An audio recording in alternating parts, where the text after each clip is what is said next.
Hello students, welcome to Dream Classes. आज का video आपके लिए बहुत ही ख़ास है और ये हमारा जो वीडियो है ये 100 नंबर का हिंदी का ऑब्जेक्टिव है और इसका फर्स्ट लाइव सेशन हमारे यूट्यूब चैनल पे शुरू हो रहा है। तो आप लोग इस लाइव सेशन को ज्वाइन करना ना भूलेंगे।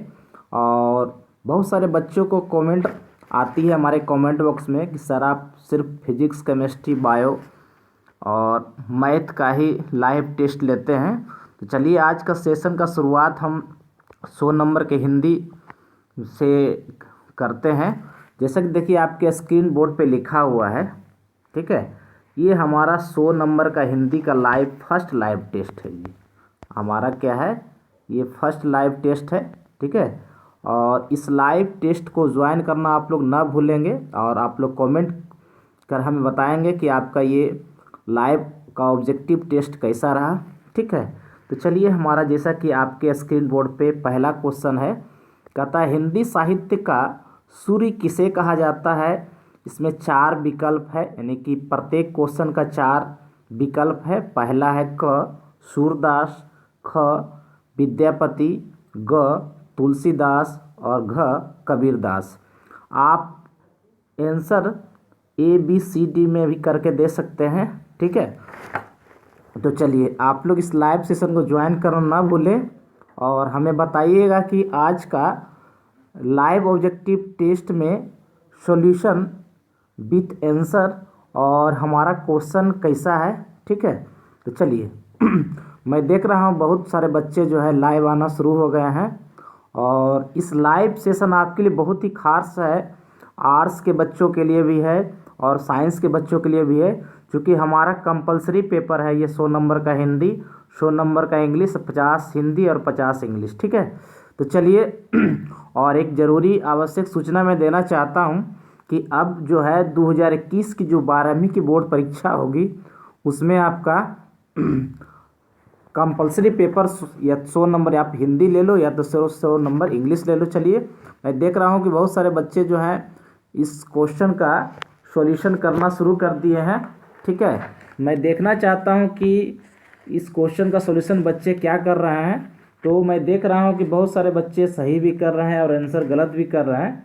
तो देखिए इस लाइव सेशन में जितनी ज़्यादा भीड़ हो आप संख्या को बढ़ाइए, ठीक है, क्योंकि आज का लाइव सेशन जो है बहुत ही खास है। और चलिए लाइव सेशन की शुरुआत हम पहले क्वेश्चन से करते हैं, ठीक है। क्योंकि बहुत सारे बच्चे अब लाइव सेशन को जुड़ गए हैं तो इस लाइव सेशन का मज़ा लेना ना भूलिएगा, ठीक है। तो चलिए हम इस क्वेश्चन का आंसर अब करने के लिए सोच रहा हूँ कि मैं बता दूँ, क्योंकि बहुत सारे बच्चों को जिज्ञासा होगी कि इसका आंसर क्या होगा। तो चलिए इस क्वेश्चन का आंसर जो होगा सूरदास। सूर्यदास को हिंदी साहित्य का सूर्य कहा जाता है। चलिए अब हम दूसरे क्वेश्चन की ओर बढ़ते हैं और देखिए दूसरा क्वेश्चन हमारे स्क्रीन बोर्ड पे क्या है, कहता है भूषण किस रस के कवि हैं। आप रस पढ़े होंगे, है ना। 16 प्रकार का रस होता है। वीर रस पहला ऑप्शन जो है वीर रस, दूसरा है शांत रस, तीसरा है करुण रस और घ जो है श्रृंगार रस। तो ये क्वेश्चन जो है हमारे हिंदी का पेपर जो होता है वो बहुत ही सुंदर है और बहुत ही सरल है और हम ही हिंदी भाषियों के लिए ये हिंदी पढ़नी बहुत ज़रूरी है, ठीक है। तो चलिए इस मैं देख रहा हूँ कि बहुत सारे बच्चे का आंसर आना शुरू हो गया है। आप लोग पढ़े होंगे बीरबलती, ठीक है। तो चलिए आपका भूषण का एक श्लोक याद आ गया, कहता है भुज भुज कोटि सी भुजंगनी संग निसी, ठीक है। ये भूषण का एक पंक्ति है कि भुज भुज कोटि सी भुजंगनी संग निसी। चलिए अब सॉल्यूशन में देखता हूँ, फिर आगे बातें करेंगे। तो इस क्वेश्चन का सॉल्यूशन जो है क, यानी कि ऑप्शन नंबर ए। भूषण जो है वीर रस के कवि हैं, यानी कि इनकी रचनाओं में वीरता की झलक होती है और ये वीर रस की प्रधानता होती है, ठीक है। तो चलिए अब हम चलते हैं क्वेश्चन नंबर 3 की ओर, देखते हैं कि हमारा क्वेश्चन नंबर 3 आपके स्क्रीन बोर्ड पे क्या है। कहता है जयशंकर प्रसाद कैसे कवि हैं। ऑप्शन ए जो है यह कह सकते हैं छायावादी, ऑप्शन बी जो है रहस्यवादी, ऑप्शन सी जो है पृथकतावादी और ऑप्शन डी जो है समन्वयवादी। ठीक है, यानी कि हमारा क है छायावादी, बी है रहस्यवादी, सी है पृथकवादी और डी जो है समन्वयवादी। तो चलिए मैं इस लाइव सेशन में आप लोग से बातें भी करूंगा और इसका सॉल्यूशन भी करूंगा। तो जयशंकर प्रसाद जो हैं छायावादी कवि हैं। जयशंकर प्रसाद जो हैं ये छायावादी कवि हैं। ठीक है, तो चलिए इस लाइव सेशन को बढ़ाते हैं आगे। और जैसा कि आपके स्क्रीन बोर्ड पे लिखा है क्वेश्चन नंबर 4 कहता है सिपाही की माँ कैसी स्त्री है। यानी कि आपको ये हमारा आपका ये लिया गया क्वेश्चन है। कहता है सिपाही की माँ कैसी स्त्री है। क दुष्ट, ख भोली भाली, सी कर्कशा और डी करुणामयी। इस क्वेश्चन में आप लोग को वेट करना चाहूँगा। आप लोग सिपाही की माँ का टॉपिक्स पढ़े होंगे, कैसी स्त्री है ये बतानी है। ठीक है, तो चलिए मैं इस क्वेश्चन का सॉल्यूशन करना चाहूँगा कि सिपाही की माँ जो है भोली भाली महिला है। चलिए अब हमारा क्वेश्चन नंबर 5 जो है आपके स्क्रीन बोर्ड पर देखिए क्या है। कहता है रघुवीर सहाय किस काल के कवि हैं। यानी कि हमारा आपका ऑप्शन जैसा कि है रीतिकाल, बी जो है आधुनिक काल, सी जो है भक्ति काल और डी जो है आदिकाल। आपको बताने इस क्वेश्चन का सॉल्यूशन क्या होगा कि रघुवीर सहाय किस काल के कवि हैं। रीतिकाल, आधुनिक काल और सी जो है भक्ति काल, डी जो है आदिकाल। मैं देख रहा हूँ बहुत सारे बच्चे जो है आंसर शुरू भी कर रहे हैं, कुछ सही भी है कुछ गलत भी है। चलिए कोई बात नहीं है ना। चलिए मैं आपकी फ्रस्ट्रेशन को दूर करता हूँ और ऑप्शन नंबर 5 का आंसर जो होगा बाबू ख होगा। यानी कि रघुवीर सहाय जो है हमारे आधुनिक काल के कवि हैं। चलिए और भी माहौल को गर्म किया जाए और आपके सामने देखिए ये हमारा जो है क्वेश्चन नंबर 6 हमारा ये ग्रामर के संधि विच्छेद जिसको विवर्तनी कहते हैं हिंदी ग्रामर में। इंग्लिश ग्रामर में तो ग्रामर होता ही है व्याकरण, लेकिन हमारा ये है यहाँ पे सरोज शब्द का संधि विच्छेद क्या है। ऑप्शन क है सरोज जोर ज, ख जो है सरह जोर ज और ग जो है सरोह जो ज और घ जो है इनमें से कोई। आप बताइए हमें कि सरोज शब्द का संधि विच्छेद क्या होता है। ठीक है, तो चलिए मैं इस क्वेश्चन का सॉल्यूशन फिर बताऊंगा। तो देख रहा हूँ बहुत सारे बच्चों का आंसर आना शुरू हो गया है और बहुत सारे बच्चे इस बार क्वेश्चन का सॉल्यूशन जो है ऑप्शन नंबर बी के साथ कर रहे हैं। यानी कि ख यानी कि सरह जोर ज सरोज का संधि विच्छेद होता है। चलिए हम अगले क्वेश्चन की ओर बढ़ते हैं और देखिए आपका अगला क्वेश्चन जो है क्वेश्चन नंबर 7। ये काफ़ी रोचक क्वेश्चन है और कहता है गंगा शब्द का पर्यायवाची शब्द क्या होगा। क है देव नदी, ख है सुरसरी और ग है क और ख दोनों ऑप्शन है और घ है इनमें से कोई नहीं। गंगा शब्द का पर्यायवाची शब्द क्या होगा। ऑप्शन पहला है देव नदी, ख है सुरसरी, ग क और ख दोनों है, घ इनमें से कोई नहीं। मैं इस क्वेश्चन में आप लोग का वेट करना चाहूँगा कि गंगा शब्द जो है उसका पर्यायवाची शब्द क्या होता है। आपका पहला ऑप्शन जो है देव नदी, दूसरा है सुरसरी और तीसरा है क और ख दोनों और ऑप्शन नंबर घ जो है इनमें से कोई नहीं। तो चलिए मैं देख रहा हूँ बहुत सारे बच्चे जो है कुछ बच्चे आंसर ए भी कर रहे हैं, कुछ बच्चे बी भी कर रहे हैं। तो ए के जगह पर क है, बी के जगह पर ख है। तो बहुत सारे बच्चे कुछ बच्चे ग भी कर रहे हैं, लेकिन मैं बताना चाहता हूँ कि गंगा जो शब्द है ये हमारा गंगा जो शब्द है इसका पर्यायवाची शब्द जो होता है ये हमारा देव नदी और सुरसरी दोनों होता है। ठीक है, तो ये ऑप्शन नंबर ग जो है इसका करेक्ट आंसर होगा। चलिए अब क्या है आपके स्क्रीन बोर्ड पे हमारा जो है क्वेश्चन है 8 का। कहता है अनेक शब्दों के लिए एक शब्द बताना है। तो पहला क्वेश्चन आपके स्क्रीन बोर्ड पे देखिए क्या है। कहता है जो मन को हर ले।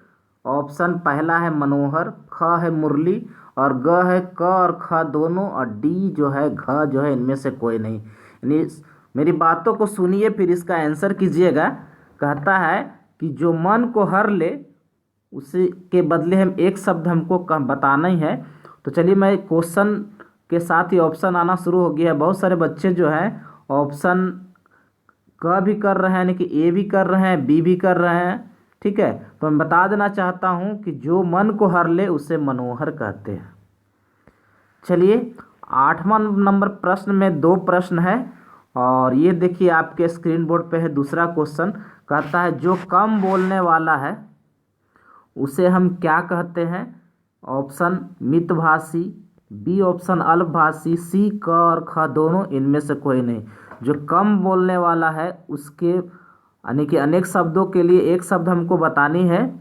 तो मैं देख रहा हूँ कि बहुत सारे बच्चे जो हैं इस 8 नंबर का दूसरा नंबर का क्वेश्चन जो है का ऑप्शन जो है करना शुरू कर दिए हैं, और बहुत सारे बच्चों ए भी कर रहे हैं, बी भी कर रहे हैं, तो और बहुत सारे बच्चे सी भी कर रहे हैं। तो मैं इस क्वेश्चन में ज़्यादा समय नहीं लूँगा। तो जो कम बोलने वाला व्यक्ति होता है उसे हम मितभाषी कहते हैं। चलिए अब लाइव सेशन को और गर्माहट दिया जाए। ठीक है, चलिए जैसे आपके स्क्रीन बोर्ड पे है क्वेश्चन नंबर 9। देखिए क्या है, कहता है गांव का घर शीर्षक कविता के रचयिता कौन है? आप लोग पढ़ाई की होगी, 100 नंबर का हिंदी का ये ऑब्जेक्टिव लाइव टेस्ट सॉल्यूशन है। तो कहता है गांव का घर शीर्षक कविता के रचयिता कौन है? क ज्ञानेंद्रपति, ख मुक्तिबोध, और ये सी जो है रघुवीर सहाय, और डी जो है अशोक वाजपेयी। तो आपको बतानी है कि गांव का घर शीर्षक कविता के रचयिता कौन है। तो ये पहला ऑप्शन है ज्ञानेंद्रपति, बी जो है मुक्तिबोध, और सी जो है रघुवीर सहाय। चलिए मैं इस क्वेश्चन का सॉल्यूशन बताना चाहूँगा। ठीक है, कि ज्ञानेंद्रपति गांव का घर शीर्षक कविता के रचयिता हैं। ऑप्शन नंबर ए इस क्वेश्चन का आंसर होगा। चलिए अब हमारा क्या है, ये ऑप्शन नंबर 10 यानी क्वेश्चन नंबर 10, तपोवन शब्द का संधि विच्छेद बतानी है।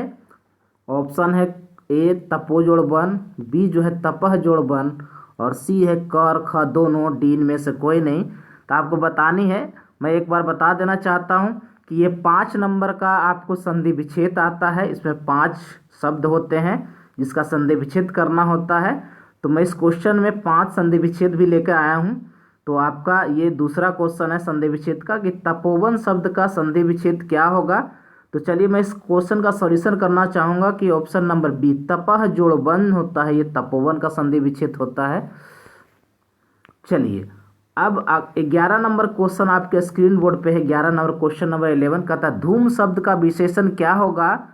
ऑप्शन क है धूमिल, ऑप्शन ख है धूमिस, और ग है क और ख, डी इनमें से कोई नहीं। धूम शब्द का विशेषण क्या होगा? आप लोग पढ़े होंगे, संज्ञा, सर्वनाम, विशेषण, क्रिया विशेषण। ठीक है, तो ये हिंदी का ग्रामर से लिया गया क्वेश्चन है।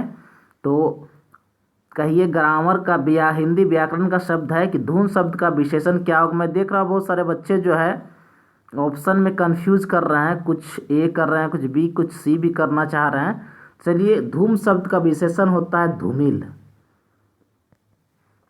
चलिए अब हमारा लाइव सेशन को और भी रोमांचक दौर में पहुंचाया जाए, और इस लाइव सेशन को जितना से ज़्यादा आप अपने दोस्तों सहपाठियों के साथ शेयर करें तो हमें बहुत खुशी होगी। चलिए आपका विशेषण शब्द पर आधारित 5 नंबर का क्वेश्चन आता है आपके एग्जामिनेशन में। तो चलिए आपका पहला क्वेश्चन जो है गर्भ शब्द का विशेषण क्या होगा? गर्भ शब्द का विशेषण क्या होगा? ऑप्शन ए जो है गर्विला, ऑप्शन बी जो है गौरवान्वित, ऑप्शन सी है गर्विश, और डी इनमें से कोई नहीं। गर्भ शब्द का विशेषण क्या होगा? आप लोग को इस क्वेश्चन में आप लोग को वेट करना चाहूँगा 10 सेकेंड, फिर मैं इस क्वेश्चन का सॉल्यूशन बताऊंगा कि गर्भ शब्द का विशेषण क्या होता है। तो चलिए, है ना, विशेषण शब्द जो है ये किसी व्यक्ति या वस्तु या किसी चीज़ की विशेषता के बारे में बताता है।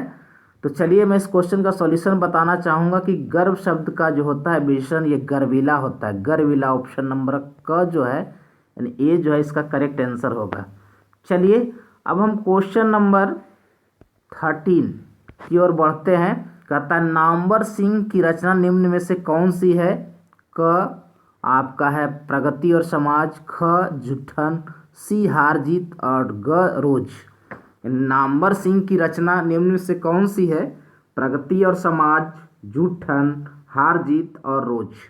क्वेश्चन नंबर 13, ये आपके एग्जामिनेशन बोर्ड के लिए काफ़ी वीवीआई क्वेश्चन साबित हो सकता है। तो चलिए इस क्वेश्चन का मैं सॉल्यूशन बताना चाहूँगा कि नामवर सिंह की रचना जूठन है, यानी कि ऑप्शन नंबर हमारा नहीं सॉरी ऑप्शन नंबर ए होगा। ठीक है, आपका ये प्रगति और समाज। चलिए अगला क्वेश्चन जो है ये आपका पर्यायवाची शब्द से लिया गया है, ये हिंदी ग्रामर से लिया गया है और ये 5 नंबर का पर्यायवाची शब्द आपके एग्जामिनेशन में पूछता है। तो इसी तरह से आप इकट्ठा करते जाइए। कहता है कि असुर शब्द का पर्यायवाची शब्द क्या है। ऑप्शन ए दानव, ऑप्शन बी राक्षस, ऑप्शन सी कर ख और घ इनमें से कोई नहीं। असुर शब्द का पर्यायवाची शब्द क्या होगा। तो चलिए मैं इस क्वेश्चन का सॉल्यूशन बताना चाहूँगा कि ऑप्शन नंबर ग, यानी कि असुर शब्द का 2 पर्यायवाची शब्द हो सकता है, दानव और राक्षस। चलिए अगला क्वेश्चन की ओर बढ़ा जाए और ये है देखिए हमारा क्वेश्चन नंबर 15। दिशा शब्द निम्न में से कौन सा है। पुल्लिंग है, स्त्रीलिंग है, नपुंसकलिंग है या फिर इनमें से कोई नहीं है, यानी आपको उभयलिंगी भी कह सकते हैं ऑप्शन नंबर सी को। तो चलिए बहुत सारे बच्चे पुल्लिंग और स्त्रीलिंग शब्द में कंफ्यूज कर जाते हैं, तो मैं बता देना चाहता हूं कि ये भी आपका 5 नंबर का क्वेश्चन एग्जामिनेशन में आता है और सब अलग अलग शब्द होते हैं जिनका हमें स्त्रीलिंग और पुल्लिंग बतानी होती है। तो चलिए मैं बताना चाह रहा हूँ इस क्वेश्चन का सॉल्यूशन की क्वेश्चन नंबर 15 क्या दिशा शब्द जो है स्त्रीलिंग शब्द है। Question number 15। चलिए अब सेशन में आगे बढ़ा जाए और जैसा कि आपके स्क्रीन बोर्ड पर है क्वेश्चन नंबर 16। सज्जन शब्द का संधि विच्छेद बतानी है। पहला ऑप्शन है सह जोड़ जन, दूसरा है सत जोड़ जन, तीसरा है क और ख और डी इनमें से कोई नहीं। चलिए बताइए इस क्वेश्चन में सॉल्यूशन में आप लोग का वेट करना चाहूँगा। क्वेश्चन नंबर 16 कि सज्जन शब्द का संधि विच्छेद क्या होगा। सह जोड़ जन कि सत जोड़ जन कि दोनों, क और ख डी इनमें से कोई नहीं। मैं देख रहा हूँ कि बहुत सारे बच्चे जो है इस लाइव सेशन में जुड़ना शुरू हो गए हैं और ये जितना ज़्यादा भीड़ बढ़ाए उतनी ही आपके लिए अच्छी होगी और मुझे भी अच्छा लगेगा। तो चलिए क्वेश्चन का सॉल्यूशन बताना चाहता हूँ कि ऑप्शन नंबर बी यानी सत जोड़ जन सज्जन शब्द का संधि विच्छेद होता है। चलिए अगला क्वेश्चन भी आपका संधि विच्छेद से ही लिया गया है। कहता है तृष्णा शब्द का संधि विच्छेद बताएं। ऑप्शन ए है त्रिस जोड़ना, ख है त्रि जोड़ना और सी क और ख डी इनमें से कोई नहीं। तृष्णा शब्द का संधि विच्छेद क्या होगा। तो बताने है आपको ऑप्शन कि इसमें 4 विकल्प हैं, क ख ग और घ। क बोले तो ए, ख बोले तो बी, इस तरह से आप ऑप्शन कर सकते हैं। तो चलिए मैं इस क्वेश्चन का सॉल्यूशन बताना चाहूँगा कि आपका तृष्णा शब्द का संधि विच्छेद जो होता है त्रिस जोड़ना, यानी ऑप्शन नंबर ए जो है करेक्ट आंसर होगा। चलिए अब आपके सामने जो है ये काफ़ी वीवीआई शब्द है, अनेक शब्दों के बदले एक शब्द बतानी है कि आदि से अंत तक के लिए एक शब्द हम क्या लिख सकते हैं। ऑप्शन है आद्यांत, ख आदि अंत और ये ग क और ख इनमें से कोई नहीं। अन्य आदि से अंत तक के लिए एक शब्द बतानी है। मैं देख रहा हूँ बहुत सारे बच्चे इस क्वेश्चन में बहुत कंफ्यूज हो रहे हैं। ठीक है, तो चलिए मैं इस क्वेश्चन का सॉल्यूशन बताना चाहूँगा कि अद्यांत, आदि से अंत तक के लिए एक शब्द है अद्यांत क।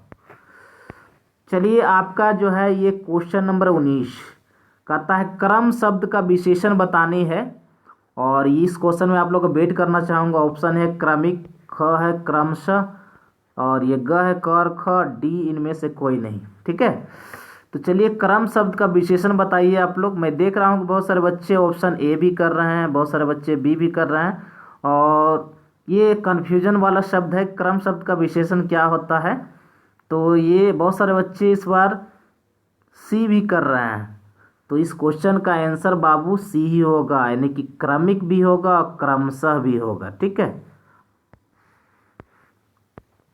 चलिए क्वेश्चन नंबर 20 आपके स्क्रीन बोर्ड पे ये है। कहता है सत्याग्रह शब्द का संधि विच्छेद बताएं। ऑप्शन ए जो है सत्य जोड़ ग्रह, बी जो है सत्य जोड़ आग्रह, सी क और ख दोनों, और डी है इनमें से कोई नहीं। सत्याग्रह शब्द का संधि विच्छेद क्या होगा? ऑप्शन क है सत्य जोड़ ग्रह, ऑप्शन ख जो है सत्य जोड़ आग्रह, ऑप्शन सी जो है क ख, और डी इनमें से कोई नहीं। तो आपके लिए सत्याग्रह शब्द का संधि विच्छेद आनी चाहिए, और ये हमारा आपका संधि विच्छेद जो है काफ़ी इंटरेस्टिंग टॉपिक्स है हिंदी व्याकरण के लिए। तो मैं इस क्वेश्चन का सॉल्यूशन बताना चाहूँगा। सत्य जोड़ आग्रह सत्याग्रह होता है। चलिए अब क्वेश्चन नंबर 21 जो है आपके स्क्रीन बोर्ड पे, सूरदास किस काल के कवि थे? ठीक है, आपका ये क्वेश्चन नंबर 21 जो है आपको बतानी आदि काल, भक्ति काल और रीति काल और आधुनिक काल। सूरदास किस काल के कवि थे? तो हमारे सबसे पहला जो काल है आदि काल, ख जो है भक्ति काल, ग जो है रीति काल और डी जो है आधुनिक काल। मैं बता देना चाहता हूँ कि भक्ति काल के सबसे बड़े कवि जो है हमारे सूरदास थे। ऑप्शन नंबर ख जो है इस करेक्ट आंसर होगा। अब देखिए ये जो है क्वेश्चन नंबर 22, ये भी आपके लिए इंटरेस्टिंग है। कहता है बाल कृष्ण भट्ट किस काल के साहित्यकार हैं? ऑप्शन ए भारतेंदु युग, बी जो है द्विवेदी युग, सी जो है प्रेमचंद युग, और डी इनमें से कोई नहीं। बाल कृष्ण भट्ट किस काल के साहित्यकार हैं? ऑप्शन ए जो है भारतेंदु युग, बी द्विवेदी युग, सी जो है प्रेमचंद युग, डी इनमें से कोई नहीं। बाल कृष्ण भट्ट किस काल के साहित्यकार हैं? चलिए ऑप्शन में आपके सामने दिया हूं और आपको आंसर बतानी है। क्वेश्चन नंबर 22 आपके सामने है। तो मैं बताना चाहता हूं कि बहुत सारे बच्चे जो हैं हिंदी में काफ़ी इंटरेस्टेड, बहुत कम बच्चे हिंदी लेते हैं और हिंदी में पढ़ाई करते हैं। ठीक है, तो चलिए इस क्वेश्चन का सॉल्यूशन होगा भारतेंदु युग, यानी बालकृष्ण भट्ट जो थे हमारे साहित्यकार, वो भारतेंदु युग से बिलोंग करते थे। अब देखिए है हमारा क्वेश्चन नंबर 23। कहता है अर्धनारीश्वर शीर्षक आपका के लेखक कौन है? ठीक है, अर्धनारीश्वर शीर्षक पाठ के लेखक कौन है? Option A Mahadev Verma, B जो है नावर सिंह, सी जो है रामधारी सिंह दिनकर, डी है मोहन राकेश। अर्धनारीश्वर शीर्षक पाठ के लेखक कौन है? ये क्वेश्चन नंबर 23 है। तो चलिए मैं इस क्वेश्चन का आंसर बताना चाहूँगा कि रामधारी सिंह दिनकर, यानी कि 22 का ग, यानी सी बोल सकते हैं। चलिए अब क्वेश्चन नंबर 24 जो है कहता है कमल शब्द का पर्यायवाची शब्द क्या होगा? ऑप्शन क नीरज, ख अरविंद, सी जो क और ख, डी इनमें से कोई नहीं। कमल शब्द का पर्यायवाची शब्द क्या होगा? क नीरज, ख अरविंद, ग क और ख। चलिए मैं इस क्वेश्चन में बहुत सारे बच्चों जो हैं ऑप्शन में देख रहा हूँ, क भी कर रहे हैं यानी कि ए भी कर रहे हैं, ख भी कर रहे हैं यानी कि बी भी कर रहे हैं। तो ये मैं बताना चाहता हूँ कि इस कमल शब्द का पर्यायवाची शब्द जो है हमारा दोनों है जी, क और ख दोनों, यानी कि कमल शब्द का पर्यायवाची शब्द जो होता है नीरज भी कह सकते हैं और अरविंद भी कह सकते हैं। चलिए क्वेश्चन नंबर 25 जो है आपके सामने आपके स्क्रीन बोर्ड पे है। ये है, कहता है ओम प्रकाश वाल्मीकि की रचना कौन है? ऑप्शन क जूठन, ऑप्शन बी हारजीत, ऑप्शन सी पुत्र वियोग और डी शिक्षा। ओम प्रकाश वाल्मीकि की रचना कौन है? ऑप्शन जरा सुनिएगा, जूठन, हारजीत, पुत्र वियोग और शिक्षा। ये क्वेश्चन नंबर 25 जो है। तो चलिए मैं इस क्वेश्चन का आंसर बताना चाहूँगा। ओम प्रकाश वाल्मीकि की रचना जूठन है। अब देखिए क्वेश्चन नंबर है 26। कहता है रात्रि शब्द का पर्यायवाची शब्द बताएं। रात्रि शब्द का पर्यायवाची शब्द बताएं। क रजनी, ख रात रानी, ग रात और डी इनमें से कोई नहीं। ठीक है, ये तो अच्छा क्वेश्चन है। मैं देख रहा बहुत सारे बच्चे जो है ऑप्शन जो है आपका कन्फ्यूजन वाला क्वेश्चन लग रहा है ऑप्शन जो है। तो मैं इस क्वेश्चन बताना चाहूँ कि रात्रि शब्द का पर्यायवाची शब्द जो होता है वो रजनी होता है। Option number A. चलिए क्वेश्चन नंबर 27। देखिए क्वेश्चन नंबर 27 आपके सामने क्या है। कहता रीति काल के सबसे प्रसिद्ध कवि कौन है। क मुक्तिबोध, ख बिहारी, सी तुलसीदास, डी इनमें से कोई। रीति काल के सबसे प्रसिद्ध कवि कौन है। ऑप्शन ए है मुक्तिबोध, बी है बिहारी, सी तुलसीदास, डी इनमें से कोई नहीं। ये क्वेश्चन नंबर 27 आपके स्क्रीन बोर्ड पे है। तो बहुत सारे बच्चे देख रहा हूँ कि बहुत सारे बच्चे सही भी कर रहे हैं, बहुत सारे बच्चे गलत भी आंसर दे रहे हैं, कोई बात नहीं है ना। चलिए इस क्वेश्चन का सॉल्यूशन बताना चाहूँगा कि रीति काल के सबसे प्रसिद्ध कवि जो है बिहारी है। अब देखिए क्वेश्चन नंबर 28। नवग्रह कौन सा समास है। क द्वंद्व, ख दिग्गु, सी बहुव्रीहि या डी इनमें से कोई नहीं, है ना। इस क्वेश्चन में आप लोग को वेट करना चाहूँगा। नवग्रह कौन सा समास है। क द्वंद्व, ख दिग्गु, सी बहुव्रीहि, डी इनमें से कोई नहीं। मैं देख रहा हूँ कि बहुत सारे बच्चे ऑप्शन ए और बी के साथ स्टार्ट किए इस क्वेश्चन का आंसर। ये कन्फ्यूजन, कुछ बच्चे जो हैं आपका बहुव्रीहि भी कर रहे हैं यानी कि सी भी कर रहे हैं। तो नवग्रह शब्द जो है ये हमारा दिग्गु समास है। क्वेश्चन नंबर 29 ये कहता है लू कौन सा शब्द है। पुल्लिंग है कि स्त्रीलिंग है कि पुल्लिंग और स्त्रीलिंग दोनों है। लू कौन सा शब्द है, आपके स्क्रीन बोर्ड पे दिख रहा होगा, ठीक है। तो मैं बताना चाहता हूं कि लू जो है स्त्रीलिंग शब्द है। अब है क्वेश्चन नंबर 30 जो आपके स्क्रीन बोर्ड पे कहता है भोर, है ना। भोर, भोर कौन सा शब्द है। भोर है, पुल्लिंग है, स्त्रीलिंग है या फिर क और ख दोनों इनमें से कोई नहीं। चलिए मैं बताना चाहता हूं कि भोर जो है हमारा पुल्लिंग शब्द है। तो आज का सेशन यहीं तक, है ना। और भी बहुत सारे आपका हिंदी 100 नंबर का, हिंदी 50 नंबर का। तो ये आपका सेशन में जो है ये क्वेश्चन जो है ना आपको इसमें खास करके हिंदी व्याकरण का जो क्वेश्चन है आपका 50 नंबर हिंदी वाले के लिए सहयोगी यानी काफ़ी फायदेमंद साबित हो सकता है। तो 50 नंबर हिंदी वाले भी इस ग्रामेटिकल पोर्शन को बना सकते हैं, ठीक है।